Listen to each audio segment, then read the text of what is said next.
An Antidote for Xenophobia, from The Disappearance of Latin in A Cask of Jerepigo by Herman Bosman.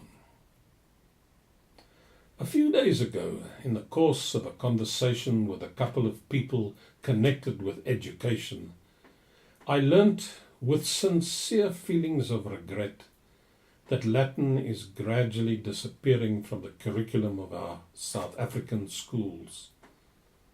Latin is being replaced by other languages or by commercial subjects, and the scholars who take Latin for matriculation are declining in number every year. This is all wrong somehow. Apart from its cultural value, the study of Latin is essential to the moulding of character. Of course, a great deal of rubbish has been talked and written through the centuries about the value of various subjects in the school syllabus in the direction of developing moral virtues. When cardboard modelling was introduced in the primary school, for instance, it was claimed by its protagonists that cardboard modelling exercised an elevating influence on the young mind, and that pupils who studied this subject for 2 hours a week would grow up into good and upright citizens.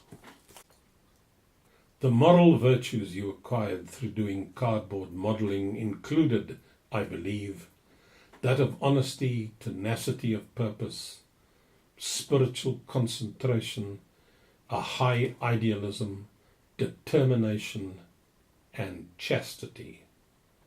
You also learnt physical courage that way.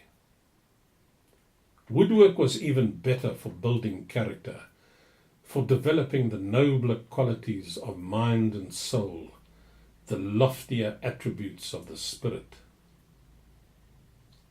The point is that cardboard modelling was tried out, and the children who studied cardboard modelling in the lower standards grew up into men and women who were not in any way noticeably better human beings than the previous generation of pupils who had not been privileged to practice the art of making things out of cardboard and gummed paper.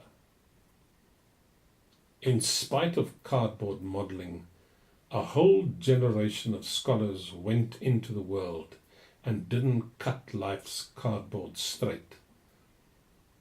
The real trouble with cardboard modelling is that it makes for cynicism at too tender an age. It teaches the child that life is all just lathe and plaster, sawdust and cardboard. But it's different with Latin. If the present tendency in our system of education continues, Latin will, in the course of the next few years, have become a dead language. And this isn't right.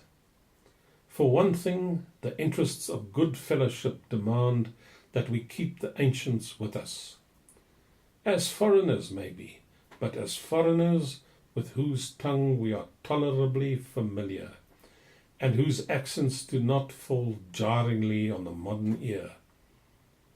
Unfamiliarity with a stranger's home language is one of the most potent causes of xenophobia. And we don't want the people who wrote the Western, if less enchanting, half of literature to be excluded from our society merely because their language sounds uncouth and falls harshly on the polite ear. I don't mean we have to accept the whole literature. I can understand anybody drawing the line at Virgil. Aut reddit a nobis aurora diemque reducit, or tremens brocumbit humibus. No, I feel that Virgil is a foreigner who will never really become assimilated. Not even quid id est Timeo Danaus et dona ferentes. Colloquially, beware of Greeks bearing gifts, no matter how often it is quoted by high school headmasters, is quite free from that inelegance, that infelicity bordering on vulgarity, which we so mistakenly associate with a foreigner. But there is Cicero, there is also Horace.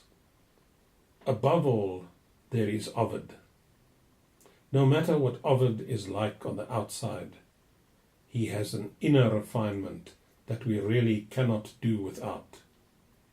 He's quite unmistakable, one of the boys of the game.